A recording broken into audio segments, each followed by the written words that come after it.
தயவுக்குரல் மனோகரண நான்நிலை 5.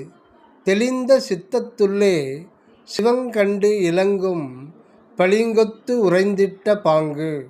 தெளிந்த சித்தத்துள்ளே சிவங்கண்டிலங்கும் பளிங்கொத்து உறைந்திட்ட பாங்கு. அவா அற்று அலைவற்று திட சித்த நிலையானது உறைந்த பனிக்கட்டியாகி பளிங்குபோல் விளங்கும் நீரின் நிலை போன்ற தன்மைத்தாம். ஒருமையும் தயவும் கொண்டு தெளிவுற்றிலங்கும் சித்தத்தில் கடவுள் ஒளியாகிய செம்பொருட் சிவஜோதி திகழும். சித்த சிகாமணியாய் சித்தமிசை திருநடனம் புரிந்து நிற்கும் பரம்பொருளை கண்டடைய தெளிந்த திருவருள் சேர்ந்த திட சித்தமாம் மனோநிலை நல்லொழுக்கத்தால் பெறலாகும். பாங்கு என்றால் தன்மை. சுவாமி சரவணானந்தா.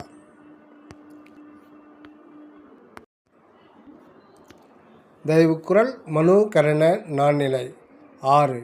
வேங்கரத்தால் வெந்து மிசை எழும் ஆவி போல் ஆங்கரத்தால் ஓங்கும் அகம். வேங்கரத்தால் வெந்து மிசை எழும் ஆவி போல் ஆங்கரத்தால் ஓங்கும் அகம். வேம் கரத்தால் என்றால் சுடுகின்ற சூரிய கிரணத்தால் அல்லது வெம்மையான கதிரால். வெந்து மிசை எழும் ஆவி என்றால் சுட்டு மேலே கிளம்புகின்ற நீராவி. அகம் என்றால் உள்ளம், அதாவது உள்ளத்து உணர்வானது அகங்காரத்தால் மேலெழுந்து வெளிப்படுகின்றது.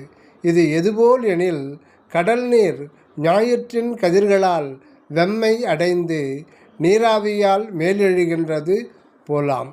சுவாமி சரவணானந்தா.